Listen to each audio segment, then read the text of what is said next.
Hello' everyone, study with ARNলৈ স্বাগতম জনাইছোঁ।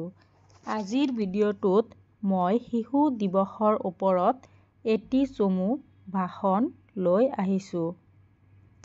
নমস্কাৰ। এই সভাত উপস্থিত থকা মোৰ শ্ৰদ্ধাৰ শিক্ষক-শিক্ষয়িত্ৰী, দাদা বাইদেউ, ভাই-ভনী আৰু মোৰ সতীৰ্থসকল। আজি 14 নৱেম্বৰ।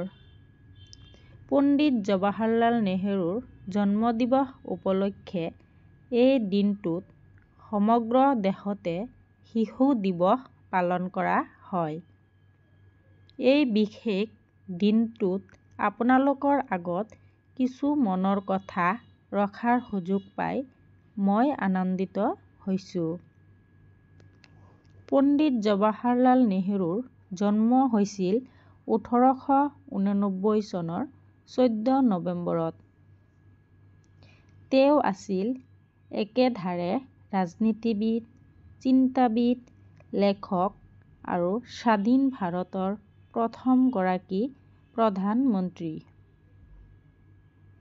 তেওঁৰ পিতৃৰ নাম আছিল মতিলাল নেহৰু আৰু মাতৃৰ নাম আছিল স্বৰূপৰাণী নেহৰু। তেওঁ ঘৰতে ব্যক্তিগত শিক্ষকৰ দ্বাৰা প্ৰাথমিক শিক্ষা লাভ কৰিছিল। পৰৱৰ্তী সময়ত 15 বছৰ বয়সত তেওঁ ইংলেণ্ডলৈ যায় আৰু তাৰ পৰাই প্ৰাকৃতিক বিজ্ঞানত স্নাতক ডিগ্ৰী লাভ কৰে। 1912 চনত ভাৰতলৈ ঘূৰি অহাৰ পাছত তেওঁ ৰাজনীতিৰ সৈতে জড়িত হৈ পৰে।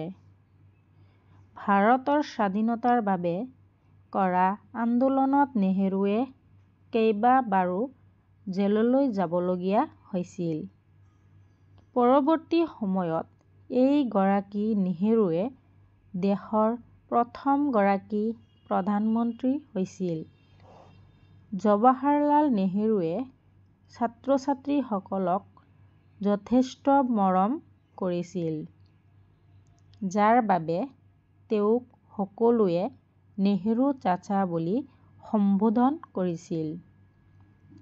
পণ্ডিত জৱাহৰলাল নেহৰুৰ মৃত্যু হৈছিল 1964 চনৰ 27 মে'ত।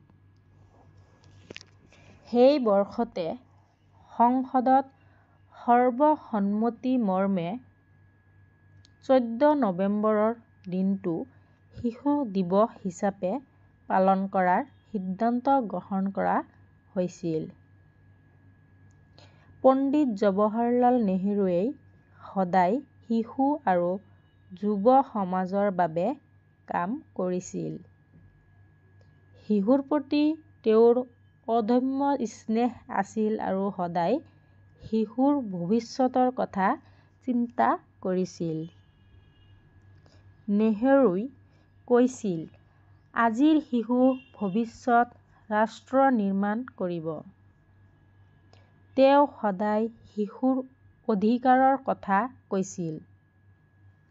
নেহৰুই কৈছিল, আজিৰ শিশুই ভৱিষ্যতে উন্নত ভাৰত নিৰ্মাণ কৰিব। শিশু দিৱসৰ মহত্ব অধিক। এই দিৱসৰ দ্বাৰাই দেশত শিশুৰ স্বাধীনতা, শিশু অধিকাৰৰ বিষয়ে ৰাইজক সজাগ কৰা হয়। কোনো শিশু যাতে শিক্ষা, স্বাস্থ্য আদিৰ লগতে মৌলিক অধিকাৰৰ পৰা বঞ্চিত নহয় তাৰ বাবে সকলোকে সজাগ কৰোৱাৰ অৰ্থে এই দিৱস পালন কৰা হয়। কিন্তু স্বাধীনতাৰ ইমান বছৰ পাছতো লাখ লাখ শিশু এই অধিকাৰৰ পৰা বঞ্চিত হৈ আছে।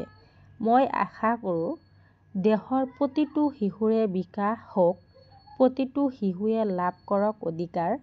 এইখিনি কৈয়ে মই মোৰ বক্তব্যৰ সামৰণি মাৰিছোঁ।